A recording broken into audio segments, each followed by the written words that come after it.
Hello, this is Dan Alford with ARC Specialties. I have an unusual story for you today about amphibious robots. You may have seen a trend if you follow ARC Specialties. We're moving robots out of the factory and to the locations where they're needed. One of the most interesting ones we've done lately is on drill ships. Running risers is a dangerous job. You have to assemble a 2-mile-long riser to connect the drill ship to the ocean floor.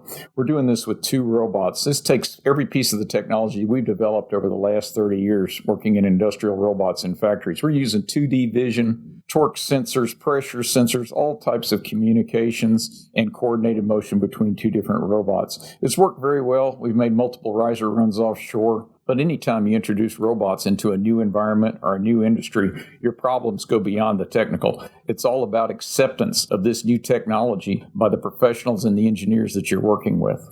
So when we had an opportunity to demonstrate our technology to a large group of offshore professionals, we jumped on the chance. What it meant was we had to reinstall the riser robot on the back of a trailer, along with a riser, bolt rack, and a generator to make it a fully self-contained system. Then we drove the entire system across town. John, James, and Jim did a great job of demonstrating the system to our audience, and I think we convinced a lot of people that the place for robots is on a drill ship. This is a very challenging project for us, building these robotic systems for the offshore robotics company.